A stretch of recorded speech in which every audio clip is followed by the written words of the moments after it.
कौन सा चैप्टर पढ़ना है? हेल्थ एंड डिजीज खत्म हो गया था। बैक्टीरिया डिजीज खत्म। निमोनिया हो गया था। तो खत्म कहाँ से हो गया बैक्टीरिया डिजीज?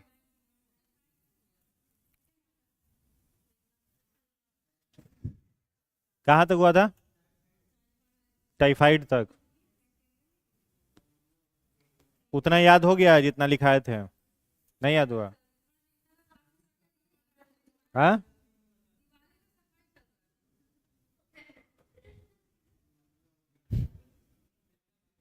दिवाली का सफाई चल रहा है। लक्ष्मी जी को पकड़ लेना है इस बार एकदम ना। नहीं, लक्ष्मी जी को इस बार जाने नहीं देना है। गणेश जी लक्ष्मी जी को बांध के बैठा लेना है, घरे में रहिए। हाँ।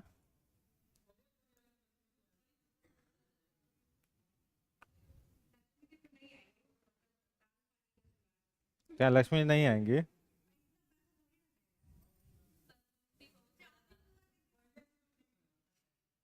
+2। +2 का शिक्षक बनिए।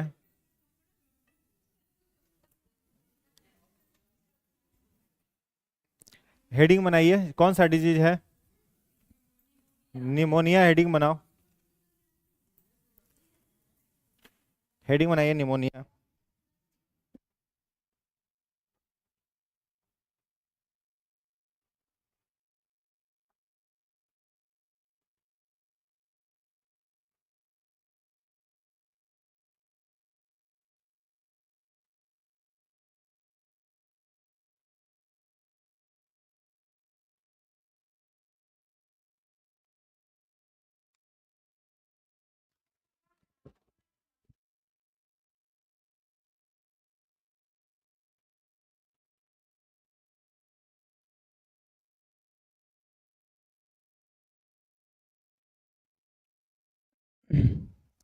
बैठ जाइए, बैठते रहिए भाई।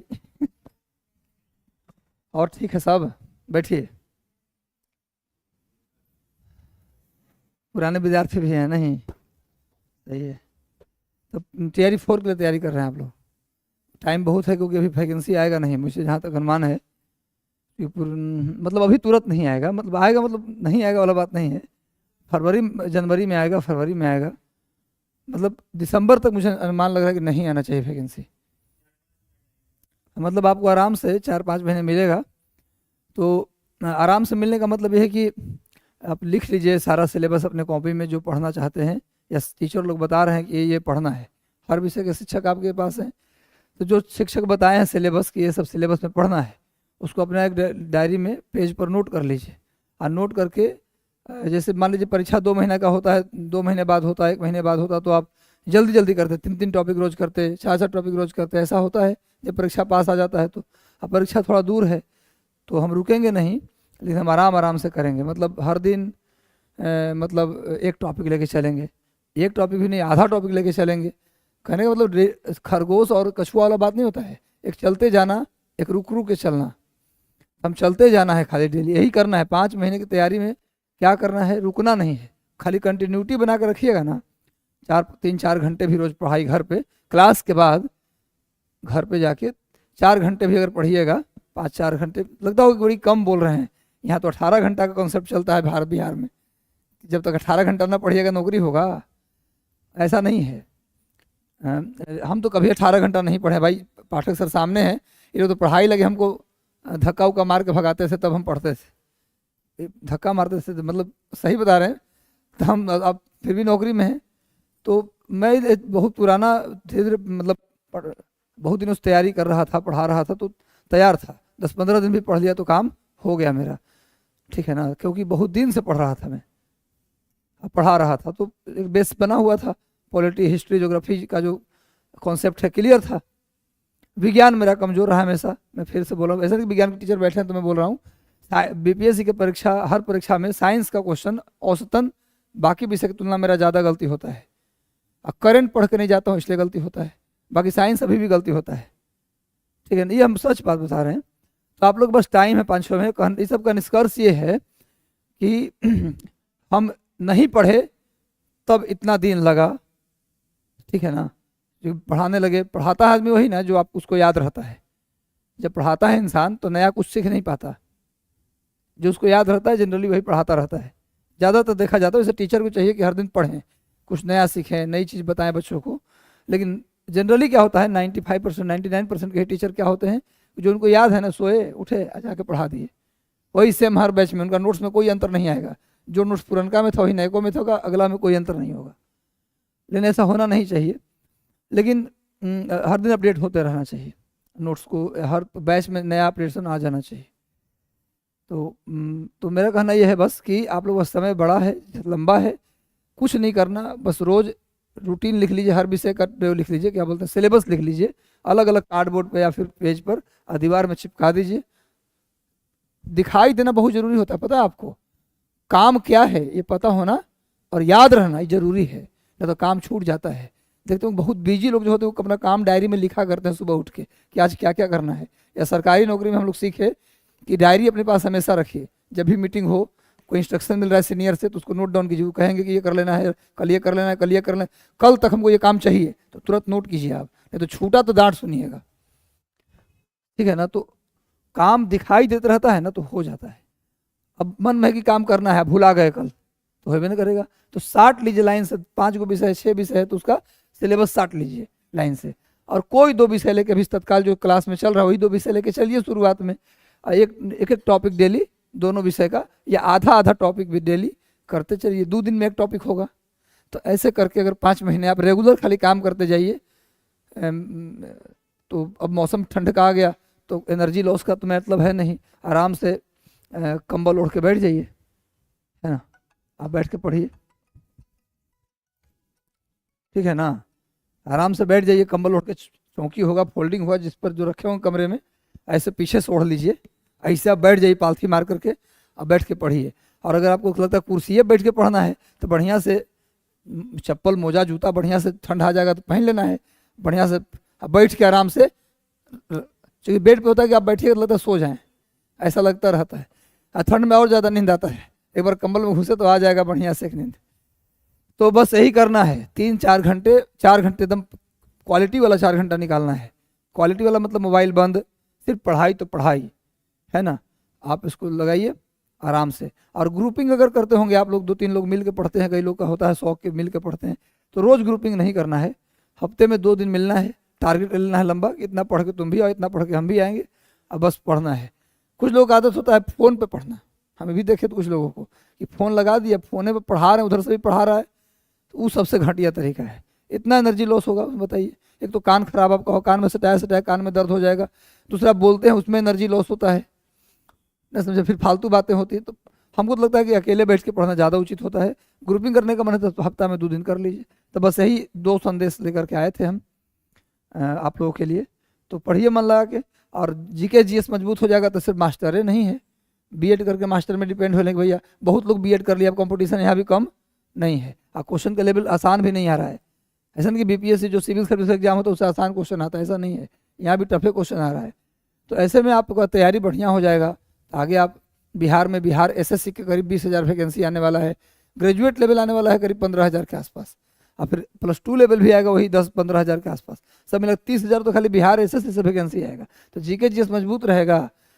और रीजनिंग आसान ही पूछता है बीपीएससी में, बिहार एसएससी में रीजनिंग जो होता है, बिहार एसएससी में 50 रीजनिंग, उनमें 30-35 रीजनिंग ऐसा होता है जिसको आप नहीं भी कोई टीचर पढ़ाएगा तभी बना दीजिएगा, नहीं इनमें कौन अलग है, तो देगा 4 दे देगा, गाय, घोड़ा, कुत्ता, तोता, तो तोता अलग है, उड़ने वाला है, ठीक ना। मतलब इस टाइप के क्वेश्चन सिंपल जो कि मतलब कहीं टीचर की जरूरत नहीं पड़े, 30-35 का ही आता है। हाँ 15 क्वेश्चन टफ आता है जिसके लिए प्रैक्टिस करना चाहिए। हाँ गणित के 20 क्वेश्चन आता है, और गणित बिना सीखे नहीं होगा, गणित कमजोर है 10वीं तक का आपका, तो थोड़ा सा पढ़ना पड़ेगा। 20 क्वेश्चन आता, 25 क्वेश्चन गणित से आता है, और 50 रीजनिंग से आता है। तो अगर जीएस तैयार रहेगा तो 2 विषय तैयार करना पड़ेगा, तो बढ़िया है। मास्टर न बनेंगे तो सेक्शन ऑफिसर बनेंगे, असिस्टेंट सेक्शन ऑफिसर, है ना। प्रशाखा पदाधिकारी सुने हैं नाम ना, प्रशाखा पदाधिकारी बनेंगे, सेक्शन ऑफिसर बनेंगे, तो यही बात है। तो इसलिए कहीं कुछ जाएगा नहीं, आप बस पढ़ते रहिए, मन लगा पढ़ते रहिए। करंट अफेयर डेली 1 आध घंटा 2 घंटा पढ़िए। प्रीवियस पेपर जरूर बनाते रहिए, बीपीएससी का भी बनाते रहिए पेपर, 39th बीपीएससी से लेकर 69वीं तक पेपर हो गया ना, तो उसका पेपर बनाते रहिए। टीचर का 3 पेपर हो गया, टीआरई 1 और 2 हो गया, 3 हो गया, 3 हो गया, ये तीनों पेपर लगा जाइए। जीएस वाला प्राइमरी में जो पूछा है, मिडिल स्कूल में जो पूछा है, हाई स्कूल में जो पूछा है, +2 में पूछा है, 4 पेपर तो हो गया ना जी, 4 को जीएस का पेपर हो गया ना।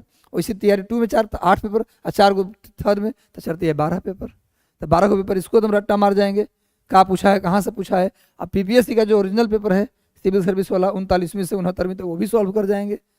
ठीक है ना, ऐसे कर डेली प्रीवियस पेपर डेली 1 घंटा बनाइए, 1.5 घंटा डेली, 1 घंटा करेंट पढ़िए, टीचर जो पढ़ाते उसको पढ़िए और सिलेबस छाट लीजिए डेली, उसमें से कम आधा आधा टॉपिक करते चलिए बस।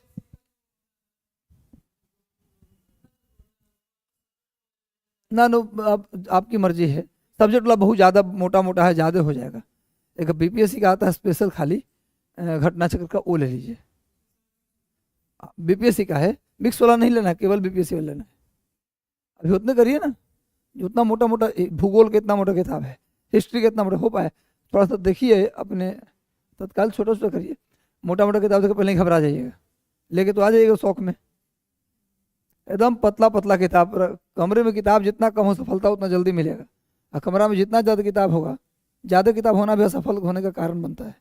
इसलिए एक विषय का 1 किताब बहुत है, वही पतला से किताब मिल जाता है, वो बढ़िया बात है। बार बार पढ़ने की ज़रूरत है, ठीक ना, रिवीजन करने की ज़रूरत है। टेस्ट कहीं भी हो, टेस्ट देना चाहिए, हफ्ते में 1 दिन, नहीं तो महीने में 1 दिन तो जरूर दे दीजिए टेस्ट, ताकि आप अपने आप को आकलित करें कि हम पढ़ रहे हैं तो मतलब हम कितना पानी में है। एक्चुअली खाली पढ़ते जाइएगा ना तो लगेगा ना कि हमारा सब कंप्लीट है। जब खाली आदमी पढ़ता है, टेस्ट नहीं देता है, तो लगता है सब कंप्लीट है जी, मन में भी लगता रहता है। जब टेस्ट देते हैं तब धरातल पे आते हैं, हमको औकात समझ में आता है कि हम कहाँ हैं। ठीक है, और उसमें फिर कमी निकलता है, पढ़ते हैं। चलिए मन लगा पढ़िए, हमारी शुभकामना आपके साथ है। आते जाते रहेंगे हमें कभी रास्ते में। अभी ट्रेनिंग था यहीं बगल में नियोजन भवन में, इसीलिए हम आ गए यहाँ, है ना। बाकी योग्य शिक्षक सब हैं आपके सामने, है ना, पाठक सर हैं।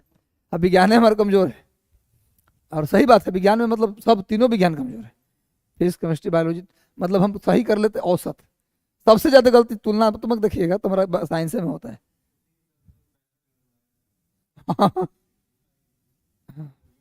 हाँ, साइंस में, साइंस मेरा हमेशा खराब रहा है। हम डरते भी इंटरव्यू में जाते इसी से हैं कि मेरा बीए से फिजिक्स ऑनर्स है, तो जानते हैं फिजिक्स से पूछेगा सवाल। हम भगवान से मनाते फिजिक्स से ना पूछे, फिजिक्स से ना पूछा, जाते जरूर पूछता है। 67वीं में भी पूछा फिजिक्स से सवाल। कोई नहीं, तो कमजोर सेक्शन जैसे मुझे पता है, तो हम चाहेंगे तो उसको मजबूत कर सकते हैं। तो कमजोर सेक्शन पता तो होना चाहिए, आई टेस्ट देने से पता चलता है कि कौन कमजोर पार्ट है हमारा। ठीक है, तो अच्छे से पढ़िए, और मेहनत करने वालों को सफलता जरूर मिलता है। कोई भाग्य होगा अपनी जगह पे, तो हम थोड़ा जानते हैं आपका भाग्य क्या है। आप जानते हैं क्या क्या होने वाला, जानते हैं? जो मेरे पास है, जो हम कर सकते हैं वो करना चाहिए। जो नहीं कर सकते, हमारे हाथ में जो नहीं है, उसके लिए सोचना भी नहीं है। आज जो है, अभी जो है वही बेहतर है, और उसको बेहतर करते जाना है। बस यही सफलता का मूल मंत्र है। ठीक है, ऑल द बेस्ट, ध्यान रखिए अपना, खुश रहिए।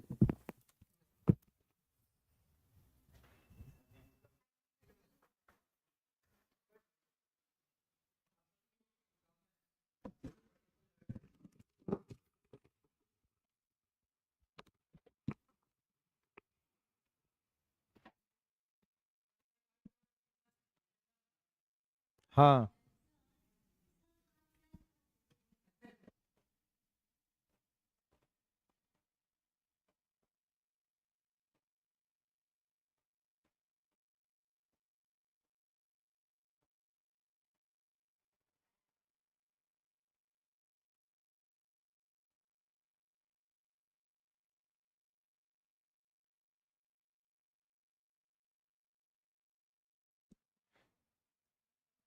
चलो तो कहाँ तक लिखे थे? टाइफाइड तक। टाइफाइड कौन सा डिजीज होता है? वाटर बॉर्न डिजीज है, ठीक है। कॉन्टामिनेटेड फूड और ड्रिंक्स से, दोनों से फैलता है, संक्रमित भोजन और दूषित जल से, ठीक ना। टाइफाइड के टेस्ट का क्या नाम लिखाए थे? विडाल टेस्ट लिखवाए थे। कौन सा अंग उससे प्रभावित होता है? आंत प्रभावित होता है। टाइफाइड का दूसरा नाम क्या है? आंत का ज्वर, इंटेस्टाइनल फीवर। चलिए नेक्स्ट लिखिएगा, टेटनस। क्या?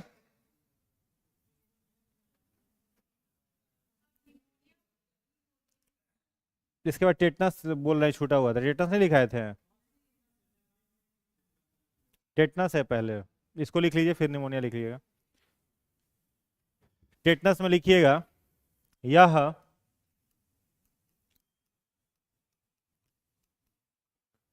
कोलस्ट्रेडियम बैसिलस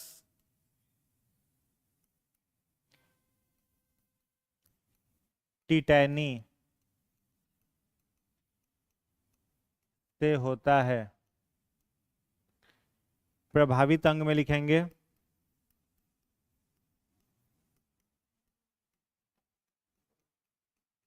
सीएनएस। इसे लॉक जॉ डिजीज या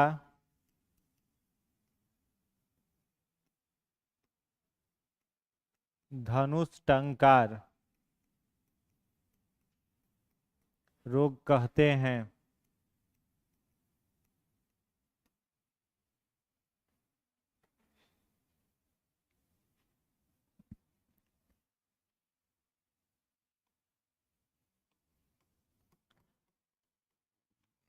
इसके वैक्सीन का नाम लिखिएगा DPT।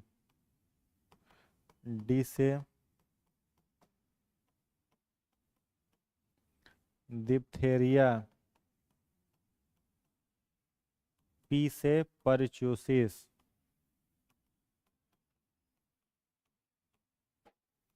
टी से ओ उल्टा हो गया, पर DTP नहीं DPT होता है। DPT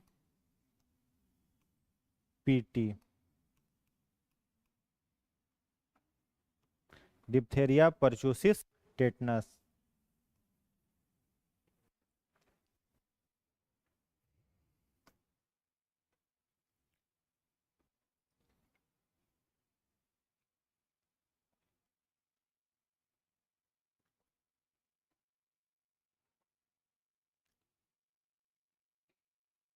ठीक है, तो टेटनस के बैक्टीरिया का नाम क्या है? कोलेस्ट्रेडियम बैसिलस टिटैनी। पूरा नाम इसका क्या हो जाएगा? कोलेस्ट्रेडियम बैसिलस टिटैनी। इससे शरीर का कौन सा अंग प्रभावित होता है? Central nervous system. Central nervous system का मीनिंग जानते ही हो, क्या क्या प्रभावित होता है? पहला ब्रेन और दूसरा क्या है? Spinal cord. ये दोनों इससे क्या होता है? संक्रमित होता है। ठीक है, इसका एक नाम क्या है? Lock jaw disease. Lock jaw disease को कहते हैं बंद जबड़ा रोग। ठीक है, इसमें मुंह जो होता है वो खुलना बंद हो जाता है। टेटनस में मुंह व्यक्ति का खुलना बंद हो जाता है, इसलिए क्या नाम है? Lock jaw disease. नीचे वाला जबड़ा लॉक्ड हो जाता है, ऊपर वाले जबड़े में धंस के। और इसको क्या बोलते हैं? धनुष टंकार रोग। धनुष टंकार इसलिए बोला जाता है क्योंकि स्पाइन टेढ़ा होने लगता है, शरीर जो है वह धनुष का आकार लेने लगता है। अगर ऐसे बेड पर लेटा हुआ इंसान हो तो उसका शरीर धीरे धीरे कर्व्ड हो जाएगा, धनुष के आकार का हो जाएगा, सीधा फिर नहीं होगा। सीधा करेंगे तो स्पाइन टूटने का डर रहता है, इसलिए इसको बोलते हैं धनुष टंकार रोग। ठीक है, पहला नाम क्या है इसका? लॉक जॉ डिजीज, दूसरा धनुष टंकार रोग।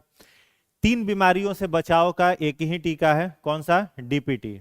DPT कौन कौन सी बीमारी से बचाएगा? पहला डिप्थेरिया से बचाएगा, दूसरा किससे बचाएगा? परच्यूसिस। परच्यूसिस को ही बोला जाता है क्या? काली खांसी। परच्यूसिस को ही काली खांसी भी बोलते हैं, या फिर हुपिंग कफ इसी को बोला जाता है। ठीक है, तो काली खांसी से भी बचाएगा। और तीसरा कौन सी बीमारी से? टेटनस से। 3 बीमारी से बचाव एक टीके से। 6 महीना इसका वैलिडिटी रहता है। एक वैक्सीन आप लीजिएगा तो 6 महीना तक सुरक्षित सारी इन बीमारियों से। टेटनस ऐसा नहीं होता कि जंग लगे हुए लोहे से कटने से टेटनस होता है, कोई भी घाव है उससे टेटनस हो सकता है। जरूरी नहीं खाली जंग लगा हुआ लोहा से कटे तबे टेटनस होगा। कोई भी घाव रहेगा ना, और वो घाव अगर खुला हुआ है, तो खुला है तो मिट्टी के माध्यम से इसका बैक्टीरिया शरीर में घुसता है। तो किसी भी घाव से टेटनस का खतरा है, खाली कटने से नहीं होता है। समझ गए? तो DPT डिप्थेरिया, परचूसिस और टेटनस तीनों एक ही टीका से हो जाता है। इसके बाद लिखिएगा नेक्स्ट। इसके बाद क्या है? निमोनिया। निमोनिया में लिखिएगा यह स्ट्रिप्टोकोकस, यह स्ट्रिप्टोकोकस निमोनाई से, यह स्ट्रिप्टोकोकस निमोनाई से होता है। इससे प्रभावित अंग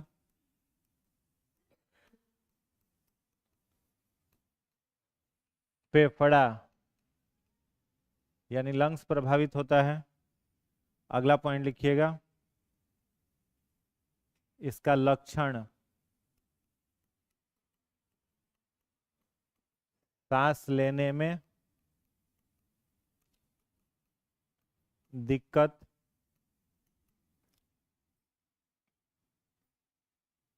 खांसी, छींक इत्यादि।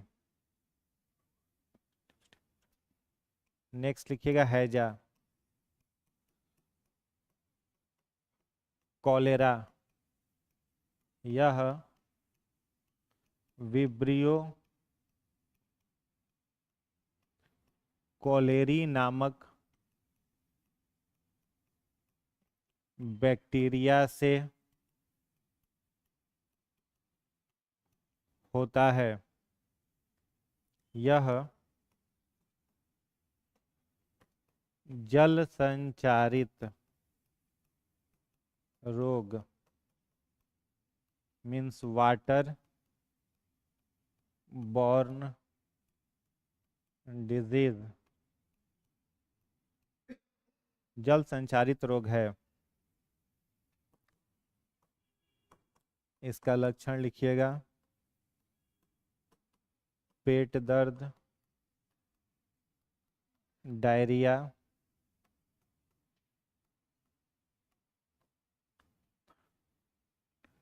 बुखार,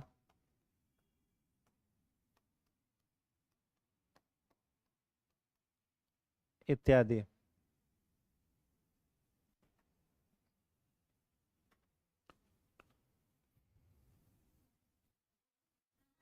नहीं, सिर्फ दूषित जल। इकलौता बीमारी जो दूषित जल से होता है वो हैजा, और टाइफाइड दूषित जल और दूषित भोजन दोनों से, और हैजा सिर्फ दूषित जल से। बाढ़ वगैरह किसी अगर जगह आता है ना, तो सरकार वहां पर भोजन का पैकेट अगर हो सकता है नहीं भी पहुंच पाए तो पानी जरूर पहुंचाना शुरू कर देता है। पानी क्यों पहुंचाता है? क्योंकि बाढ़ के बाद अंडरग्राउंड वाटर क्या हो जाता है, पॉल्यूटेड रहता है। अब वहां पर चापाकल चलेगा तो अंदर से जो पानी निकलेगा वो गंदा ही पानी निकलेगा, तो जो व्यक्ति पिएगा उस पानी को, उसको बीमारी होगा, डायरिया हो जाएगा, तुरंत हैजा पकड़ लेगा, और एक बार में पूरा गांव धीरे धीरे उसके प्रभावित हो जाएगा। तो पानी का बोतल पहुंचा दिया जाता है बाढ़ प्रभावित क्षेत्रों में, बाढ़ आने के बाद। तो इसके बैक्टीरिया का नाम क्या है? Vibrio cholerae. ठीक है। जल संचारित रोग है, वाटर बॉर्न डिजीज है। पेट दर्द, डायरिया, बुखार इसके लक्षण है। निमोनिया किससे होता है? स्ट्रिप्टोकोकस निमोनाई। बैक्टीरिया क्या नाम है? स्ट्रिप्टोकोकस निमोनाई। प्रभावित अंग फेफड़ा, अधिकतर बच्चों में होता है। ठीक है, बच्चे जब होते हैं धूप में बारिश में भीगते हैं या फिर पानी में भीग करके तुरंत धूप में निकल जाते हैं तो पकड़ लेता है निमोनिया। उससे लंग्स में प्रभावित होता है, सांस लेने में दिक्कत आती है, सांस लेगा तो गड़गड़ाहट होता है लंग्स में, फेफड़ों में। ठीक है, खांसी होती है, छींक होता है, ये सब इसके क्या है? सिम्टम है, लक्षण है। ठीक है, तो बैक्टीरियल डिजीज खत्म। वायरस भी खत्म हो गया था ना? हाँ, वायरस खत्म, बैक्टीरिया खत्म, क्या बच रहा है अब? प्रोटोजोआ का लिख लो, फिर फंगस में आते हैं। प्रोटोजोआ डिजीज,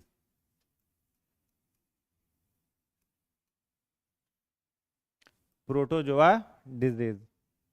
अच्छा बताओ, प्रोटोजोआ एक कोशिकीय है कि बहुकोशिकीय? एक कोशिकीय। प्रोकैरियोटिक की यूकैरियोटिक? Eukaryotic, eukaryotic. ठीक है, प्रोकैरियोटिक दुनिया में सिर्फ बैक्टीरिया है। ठीक है, प्रोकैरियोटिक सिर्फ कौन है? बैक्टीरिया। उसको छोड़ के सारे कैसे हैं? यूकैरियोटिक। तो ये एक कोशिकीय यूकैरियोटिक जीव होता है। ठीक है, प्रोटोजोआ को ही अलग किया गया है प्रोटिस्टा किंगडम से। किस किंगडम से अलग किया गया है? प्रोटिस्टा। ठीक है, 5 किंगडम है ना, मोनेरा, प्रोटिस्टा, फंजाई, प्लांट और एनिमल। तो प्रोटिस्टा किंगडम से ही अलग कौन हुआ है? प्रोटोजोआ। याद रहेगा। ठीक है, तो एक कोशिकीय यूकैरियोटिक जीव ये होते हैं।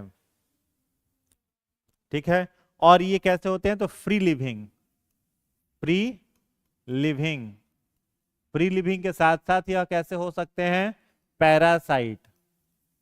फ्री लिविंग भी हो सकता है और पैरासाइट भी हो सकता है, मतलब स्वतंत्र रूप से भी रह सकता है और परजीवी भी रह सकता है। ठीक है, तो इसका हैबिटाट फ्री लिविंग और परजीवी दोनों तरीके से ये रहता है। इससे होने वाली बीमारियों को याद करने का एक ट्रिक लिख लेना।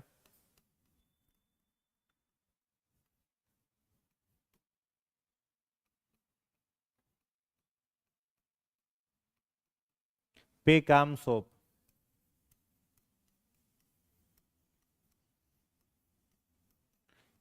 पे से पेचिस,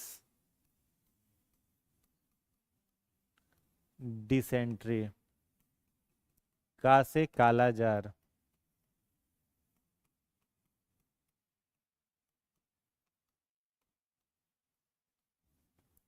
म से मलेरिया,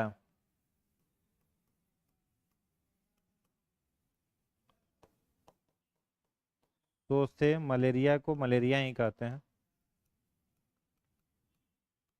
तो से सोने की बीमारी,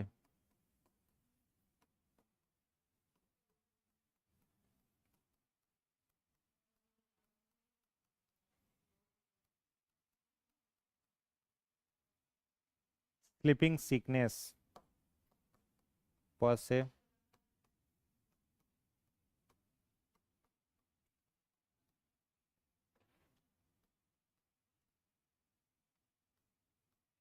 पायरिया, पेचिस होता है एंट अमीबा हिस्टोलाइटिका, प्रभावित अंग इससे होता है हाथ, काला जार होता है लेस्मेनिया, प्रभावित अंग प्लीहा या तिल्ली, इसे अंग्रेजी में स्प्लीन भी कहा जाता है। मलेरिया होता है प्लाज्मोडियम, प्रभावित अंग प्लीहा या तिल्ली। सोने, हाँ हाँ दोनों का सेम। सोने की बीमारी लिखिएगा ट्रिप्नोसिन, प्रभावित अंग सेंट्रल नर्वस सिस्टम। पायरिया होगा एंट अमीबा जिंगजी बेरी, प्रभावित अंग मसूड़ा गम्स।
हो गया।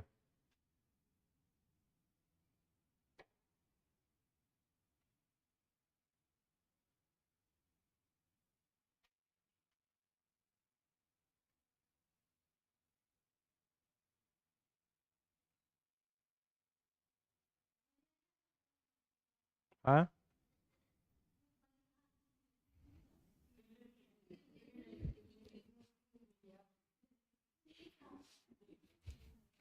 तितली जो उड़ता है, तितली उड़ते हुए नहीं देखे हो, वही है। हाँ, ऑर्गन होगा। तो तितली क्यों बोली फिर? तिल्ली है, तिल्ली, प्लीहा बोलते हैं। जहाँ पर आरबीसी बनता है कहाँ पर है? बोन मैरो में। और प्लीहा में जाकर के मर जाता है, वही प्लीहा है। प्लीहा को ही तिल्ली कहते हैं, स्प्लीन। आरबीसी यहाँ पर मर जाता है, आरबीसी का कब्रिस्तान भी इसको कहा जाता है, ग्रेवयार्ड ऑफ आरबीसी। हो गया। किसको? नहीं, ट्रिप्नोसोमा नहीं कहते हैं। हाँ, प्रोटोजोआ है। तो लूसेंट में ट्रिप्नोजोमा जो पढ़े हैं वो अलग है। ट्रिप्नोजोमा कुछ और होता है, और ट्रिप्नोसिन अलग होता है। टाइपिंग एरर होगा कुछ। चलिए, तो प्रोटोजोआ डिजीज लिख लिए। पहला पॉइंट क्या लिखा हुआ है? एक कोशिकीय यूकैरियोटिक, ठीक है, सिंगल सेल ऑर्गेनिज्म है और यूकैरियोटिक है।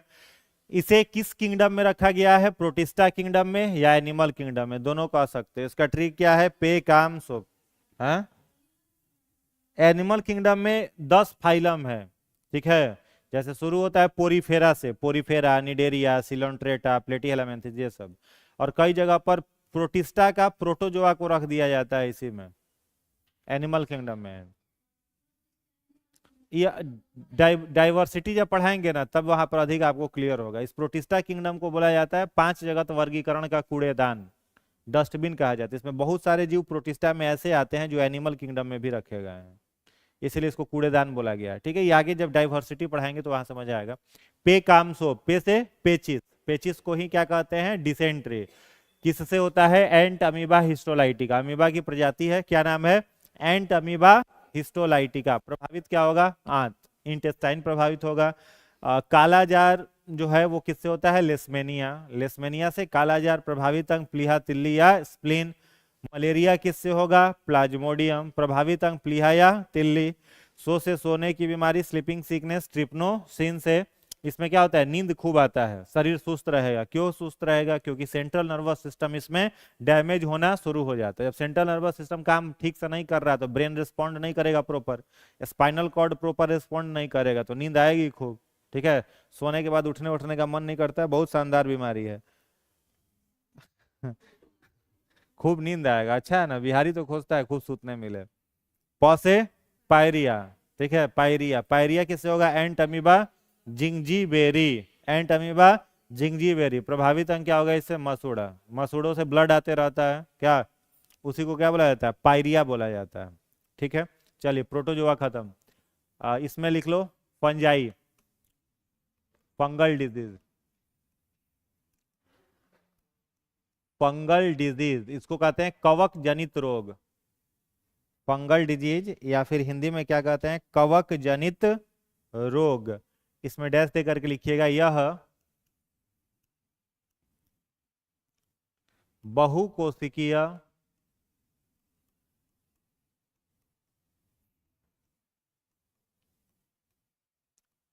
यूकैरियोटिक होता है। यह परजीवी तथा मृत जीवी जीव है। इसमें केवल डिजीज का नाम याद रखना है, कॉजेटिव एजेंट का नाम नहीं याद रखना है। ट्रिक लिख लीजिएगा।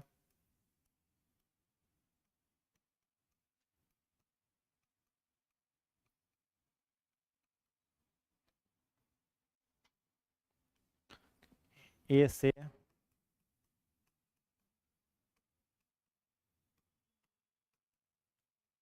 एथलीट फूड, दा से दाद, से दमा, से खाज,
लिख लिए?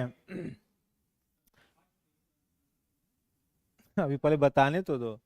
ठीक है, फंगल डिजीज को क्या कहते हैं? कवक जनित रोग। ठीक है, क्या बोले? कवक जनित रोग। तो कवक जितने सारे होते हैं सब कैसे होते हैं? बहुकोशिकीय।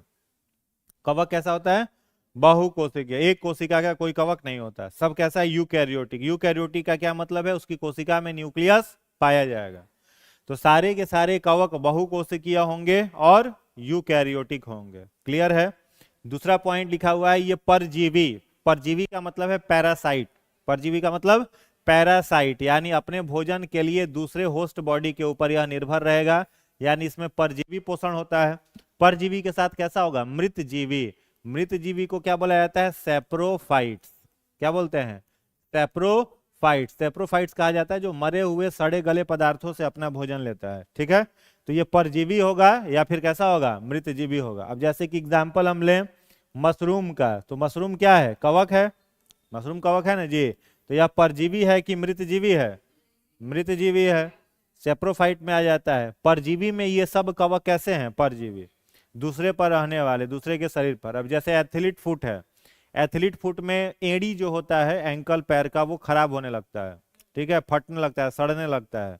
तो वो किससे होता है? कवक से इसका इन्फेक्शन होता है। ठीक है, तो ये परजीवी कवक हुआ, दूसरे के शरीर पर रह करके वो जीवित रह रहा है। दाद जो होता है वो रिंग वॉर्म इसको कहते हैं। रिंग वॉर्म स्किन के ऊपर ऐसे रिंग जैसा बना लेता है, रिंग वॉर्म। दमा किस में होता है? फेफड़ों में प्रभावित करता है, सांस फूलने लगता है चलने वलने पर, सीढ़ी उड़ी चलने पर। दमा, या फिर इसको अस्थमा भी कहा जाता है। ठीक है, हाँ वही है दाद। दाद हो गया, हाँ।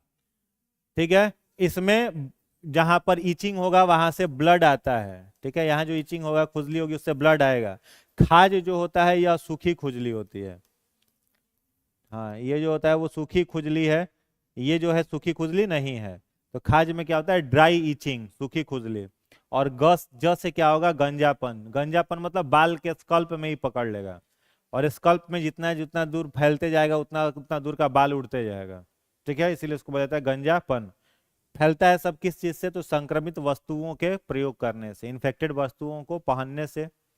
अब जैसे जा करके आप कॉमन जगह पर बाल कंघी उंघी रखा हुआ है, पब्लिक वॉशरूम में कंघी उंघी रखा हुआ है, उसे लेकर के मेकअप करने लगे, बाल उल झाड़ने लगे, और उसमें कोनो कवक वाला गंजापन वाला बाल सही किया होगा तो पकड़ नहीं लेगा?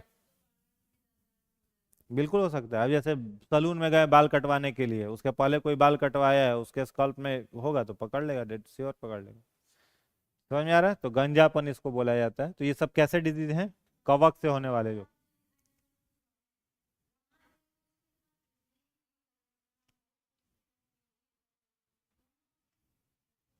प्रोटिस्टा अभी भूल जाओ, प्रोटिस्टा अपवाद है, हम बार बार बोल रहे हैं, डस्टबिन है फाइव किंगडम का।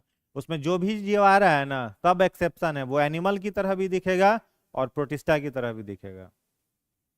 ठीक है, इसीलिए उसको डस्टबिन कहा जाता है। बस अभी तुम इतना याद रखो, बैक्टीरिया प्रोकैरियोटिक है, बाकी सब यूकैरियोटिक है। ठीक है, यूकैरियोटिक का मतलब जिसके सेल में न्यूक्लियस होता है, प्रोकैरियोटिक में नहीं होता। इसके बाद दो डिजीज और लिखना है। वॉर्म डिजीज लिखिएगा, वॉर्म में दो डिजीज है। वॉर्म डिजीज इसको कहते हैं कृमि जनित रोग। कृमि जनित रोग। कृमि किस में आता है? एनिमल किंगडम में। तो लिखिएगा ये जंतु जगत के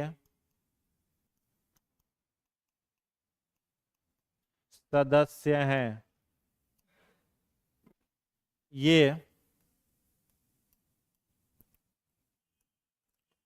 परजीवी होते हैं। इसमें पहला बीमारी लिखिएगा फाइलेरिया।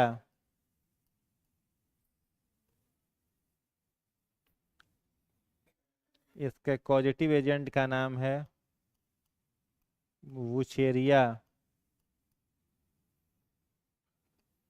प्रभावित अंग है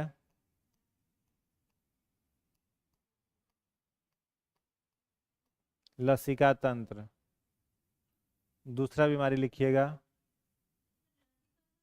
लिम्फेटिक सिस्टम। स्कैटिस, यह किससे होता है? स्कैरिस से।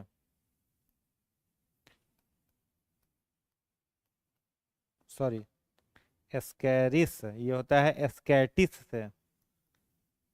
स्कैटिस, स्कैरिस यहाँ र होगा। एक मिनट, स्कैरिस, हाँ यहाँ र कर लेना। हाँ, स्कैरिस डिजीज हो गया, और इसके वर्म का नाम हो गया स्कैटिस। इससे प्रभावित अंग होता है, आंत में घाव बन जाता है।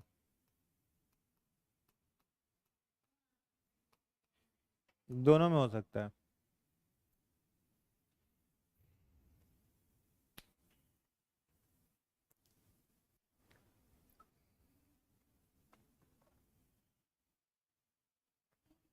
हाँ,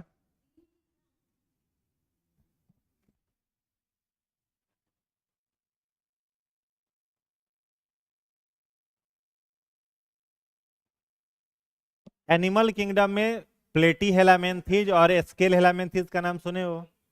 स्केल हेलामेंथीज और प्लेटी हेलामेंथीज।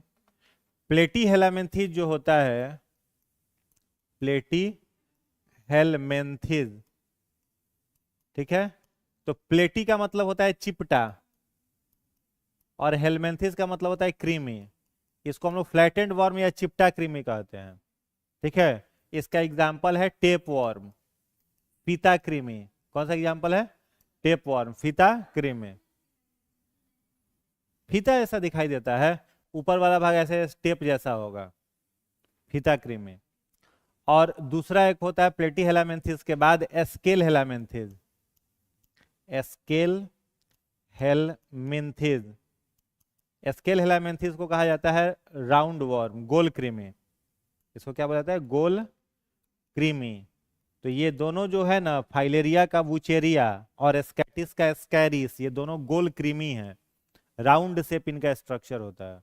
गूगल पर सर्च मारना, फोटो निकल के आ जाएगा। पूरा नाम है वुचेरिया ब्रोनकॉफ्टी। काले पूरा नाम याद रखोगे, आधे नाम याद रखो। काम जब वुचेरिया से चल जाएगा तो तनाव काले ब्रोनकॉफ्टी दे करके देंगे। ठीक है, समझ गया? तो फॉर वर्म से कितने डिजीज? 2 डिजीज, फाइलेरिया और स्कैटिस। फाइलेरिया को ही एलिफेंटेसिस भी बोलते हैं, ठीक है, हाथी पांव, एलिफेंटेसिस भी इसको कहा जाता है। ठीक है, कोई दिक्कत नहीं ना? कोई दिक्कत नहीं ना? अगला हेडिंग बनाइएगा, मच्छर एवं उनसे होने वाले रोग। मच्छर एवं उनसे फैलने वाले रोग।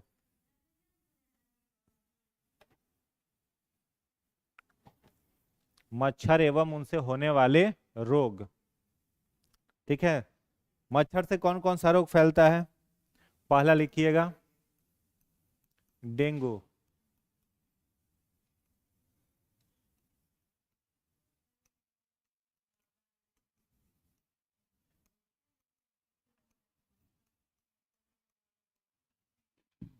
दूसरा लिखिएगा,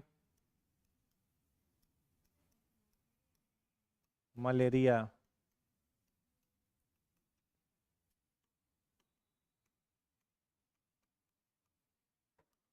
एनाफ्लीज।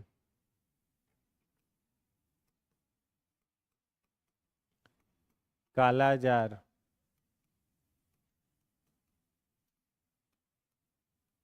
बालू मक्खी, सैंड फ्लाई से होगा।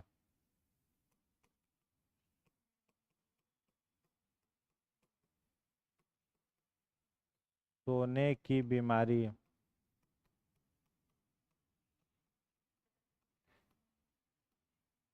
सीसी फ्लाई से।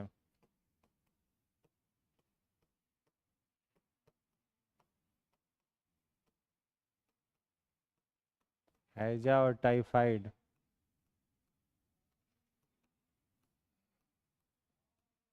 घरेलू मक्खी।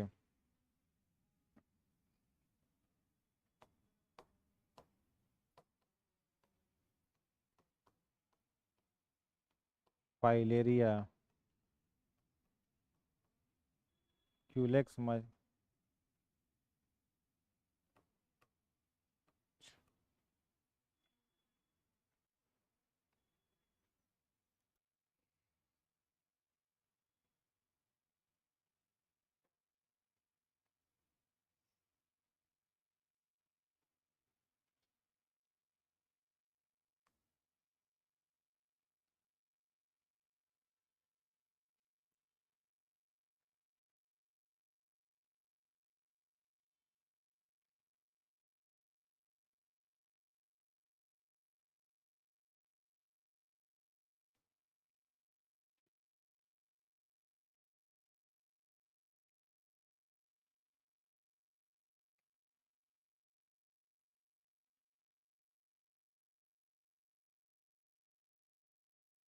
लिख लिए?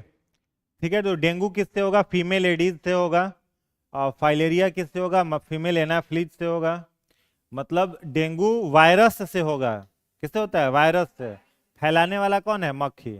ठीक है, एडीज एग्जिप्टी। मले वही मच्छर। और मलेरिया किससे होगा? फीमेल एनाफ्लीज से। ठीक है, होगा किस चीज से? प्लाज्मोडियम से। प्लाज्मोडियम से होगा, फैलाएगा कौन? Female Anopheles. काला जार किससे होगा? लेस्मेनिया से। किससे होगा? लेस्मेनिया से। फैलाएगा कौन? बालू मक्खी, साउंड सैंड फ्लाई। सोने की बीमारी किससे होगा? ट्रिप्नोसिन से। फैलाएगा कौन? सी फ्लाई। टी साइलेंट है, मक्खी का नाम है। ठीक है, टी साइलेंट, इसको क्या पढ़ते हैं? सी फ्लाई पढ़ते हैं। ठीक है, तो सीसी मक्खी से कौन सा बीमारी होगा? सोने की बीमारी। और होगा किस चीज से? ट्रिप्नोसिन से। उसके बाद है हैजा और टाइफाइड। तो हैजा और टाइफाइड फैलाने वाला कौन है? घरेलू मक्खी, हाउस फ्लाई, जो घरों में मिलता है मक्खी, वो। फाइलेरिया किससे होगा? क्यूलेक्स मच्छर से। पूरा नाम है क्यूलेक्स फैटिगन्स। खाली क्यूलेक्स भी याद रखोगे चलेगा। और चिकुनगुनिया भी किससे होता है? क्यूलेक्स मच्छर से ही। ठीक है, चिकुनगुनिया भी क्यूलेक्स मच्छर से होता है।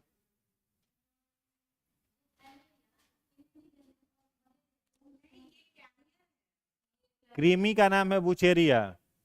ठीक है, और उस कृमि को एक जगह से दूसरे जगह लेके जाने वाला है क्यूलेक्स मच्छर। ठीक है, क्यूलेक्स मच्छर में रहता है? हाँ, वेक्टर अंग्रेजी। चलो हो गया। डिजीज में कितना को इसमें पिछले क्लास में कितना क्वेश्चन बनवाए थे? 49। आज 30 क्वेश्चन है बस। ठीक है, काहे नहीं पढ़ रहे हैं? तो आपका कॉल है? बायोलॉजी खत्म होने पर है, अभी तो क्वेश्चन शुरू किए हैं हम।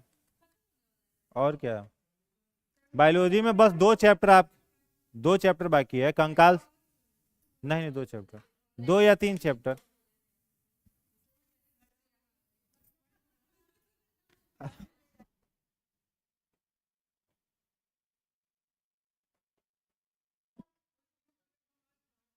क्या? हाँ, बायोलॉजी खत्म कर देंगे, केमिस्ट्री शुरू करेंगे। किसमें कहाँ है?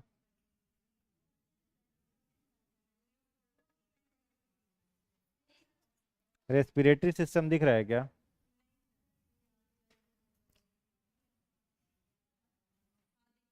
कहाँ?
हम्म,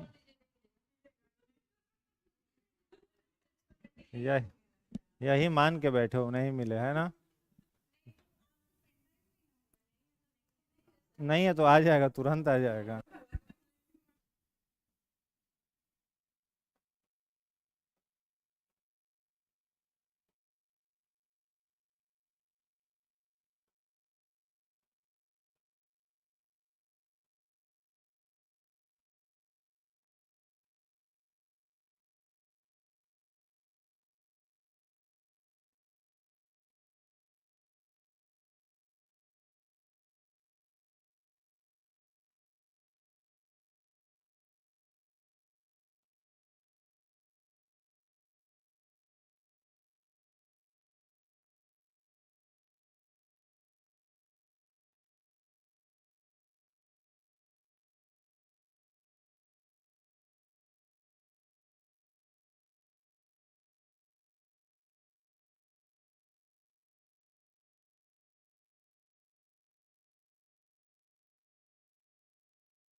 हो गया।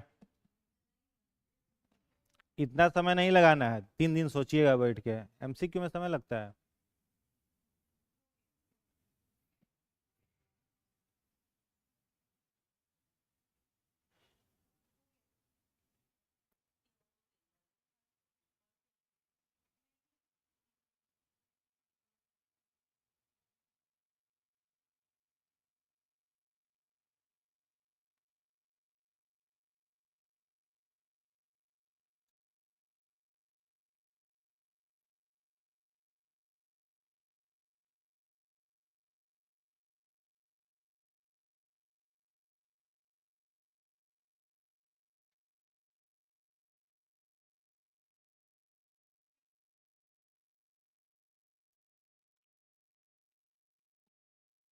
पिछले दिन वाला एमसीक्यू मिला था व्हाट्सएप में, ग्रुप में मिल गया था ना।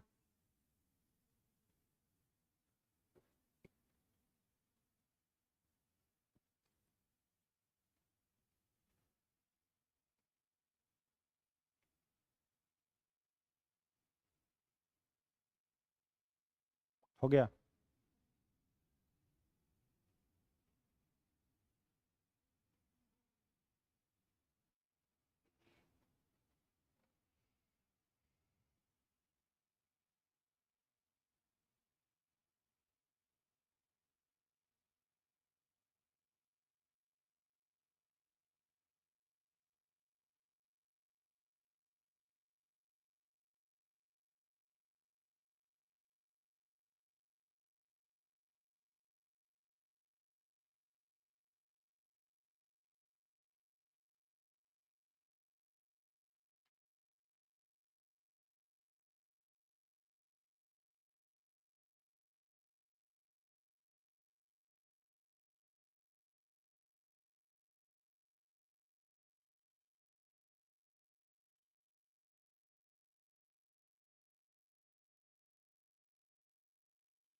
अब इसके बाद ये वाला पहले बना लीजिए, उसके बाद फिर कर देते हैं।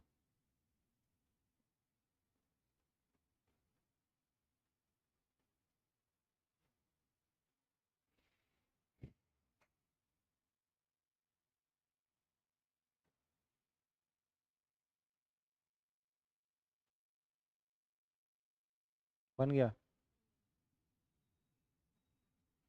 हो गया ये।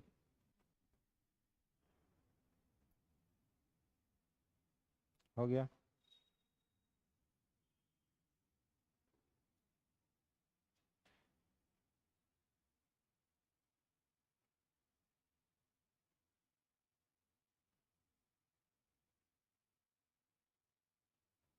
गलत हुआ क्वेश्चन तब बताएंगे। नहीं होगा ना गलत? गलत नहीं ना होगा?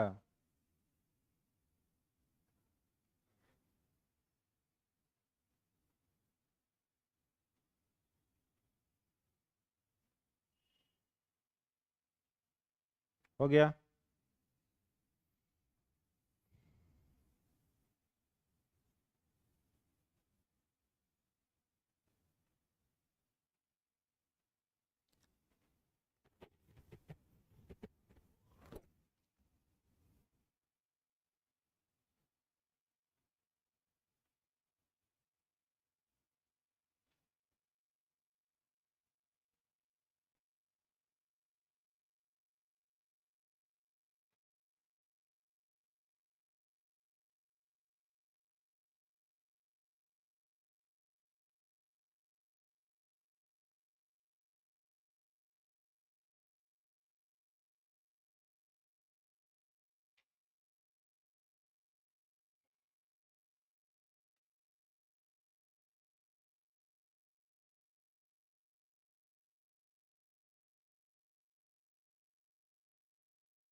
निगेटिव मार्किंग नहीं है, सब क्वेश्चन अटेम्प्ट लीजिए, कहीं तुक्का भी एक नंबर दिला जाए।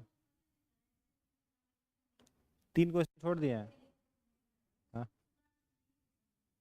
आज तीनों सब बना रहे हैं ना, आज नहीं छोड़े हैं।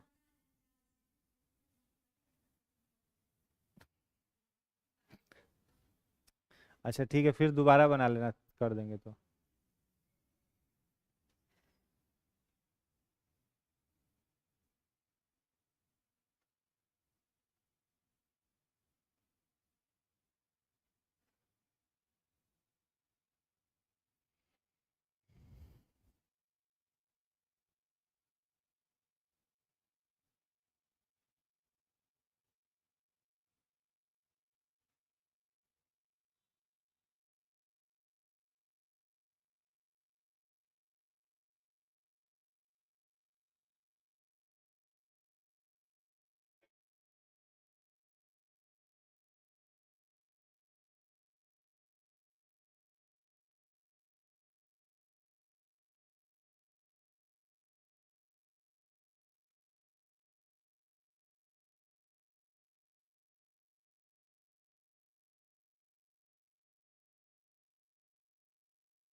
क्या रिपीट हुआ है?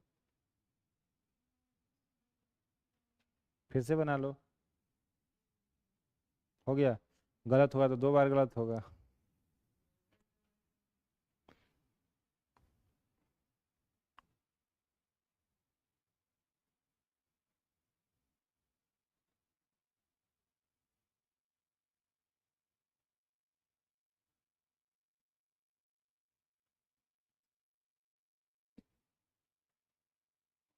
हो गया?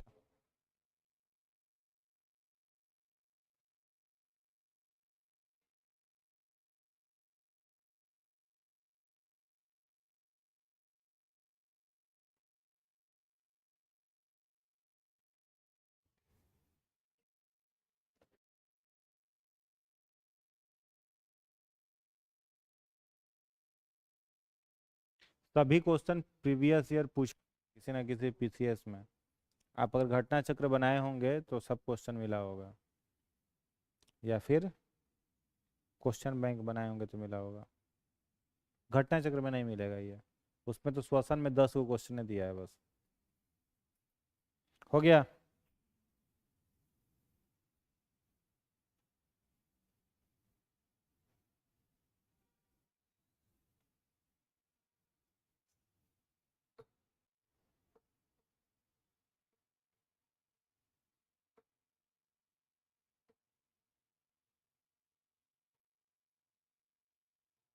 डन। लिखो जल्दी, जल्दी लिखो।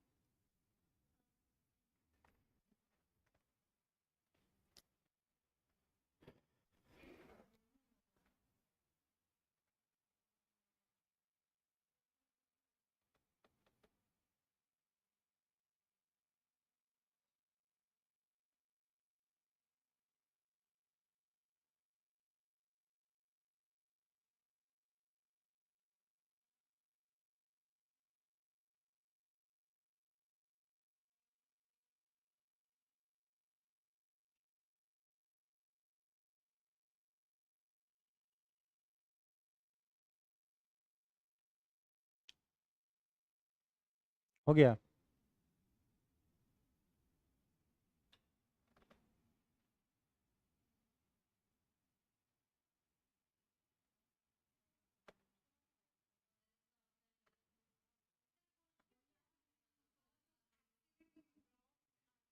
One minute 24। बंद खानों, क्वेश्चन सुन लो। बंद खानों ब्रैकेट में माइंस है, MINES, हिंदी वाला देखो, बंद खानों माइंस में दुर्घटना का कारण है। Option A CH4, option B CO, option C CO2, option D SO2। Hindi वाला ऑप्शन देखो, चार ऑप्शन है, वहां खाली माइंस लगा दोगे बीच में, उद उपद में लिखा है वहां माइंस, बाकी ऑप्शन है। वो छोड़ो ना, हिंदी देखो ना, हिंदी में ऑप्शन, इधर इंग्लिश वाला ऑप्शन क्या देख रहे हो? सब ऑप्शन वहां अलग अलग आपको नहीं दिख रहा है, यहाँ देखने से मत देखिए, वहां देखिए।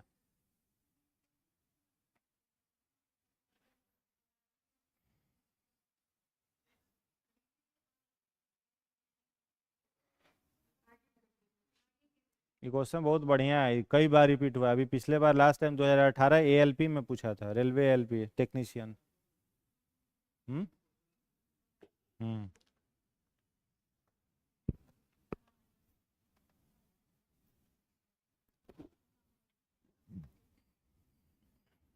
हो गया।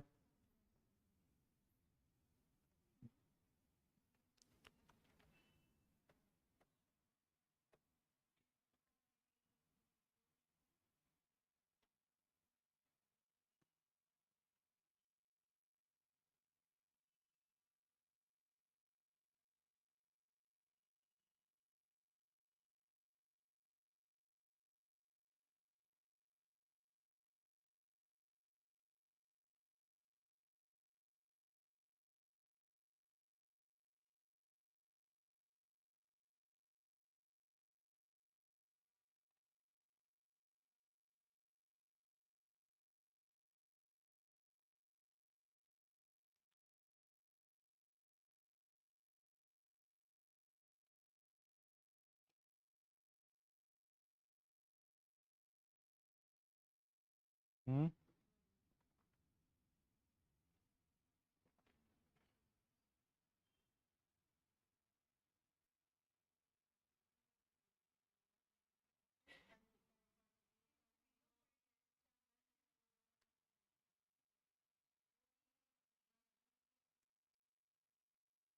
ये सब लिखवाए हैं कॉपी में।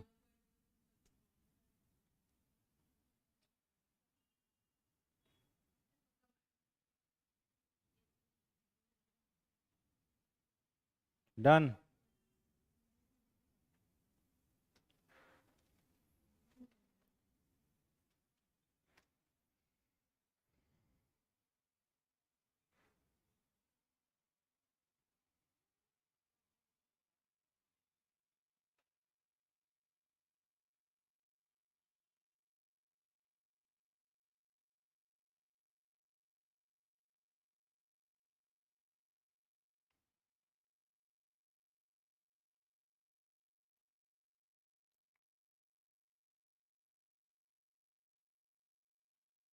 इसमें इतना क्या सोचना है?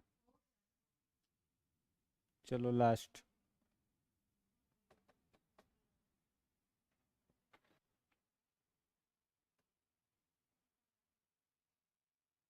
तुम्हारा शुरू का 3 छूटा हुआ है,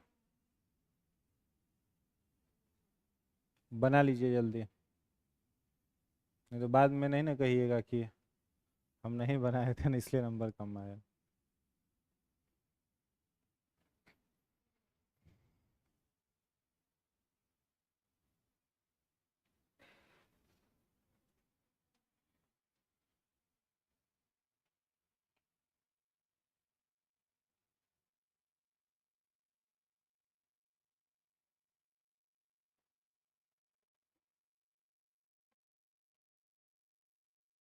हो गया, चलिए मिलाइए।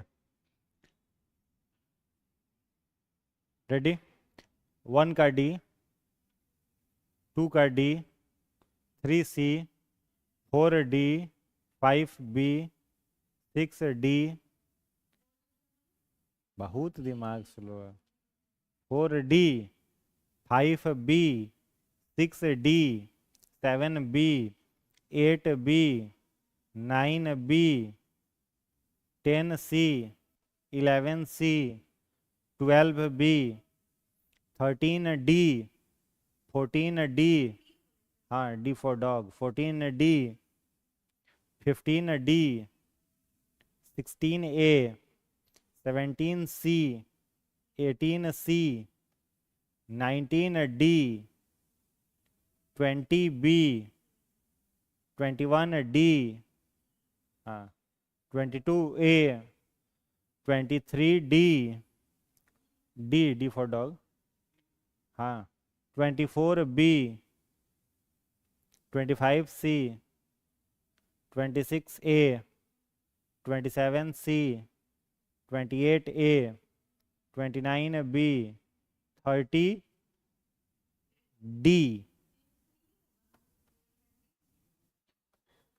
हाँ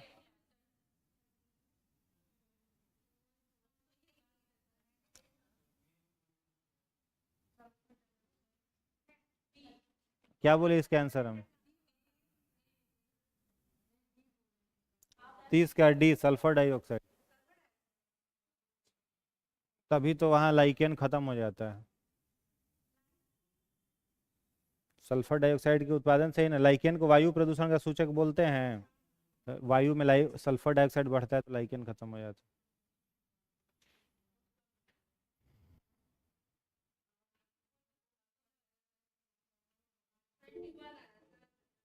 बहुत कम है,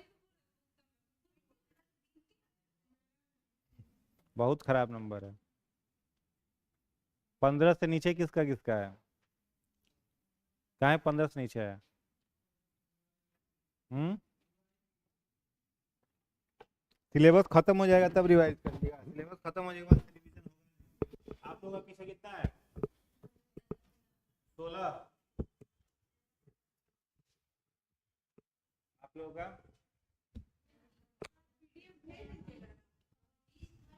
20, बगल में आपके 18, बहुत कम है। सबसे लास्ट में उनका कितना है पूछिए, आपका कितना है? हाँ पढ़े नहीं थे? कर लीजिएगा, ठीक है, क्वेश्चन चला जाएगा।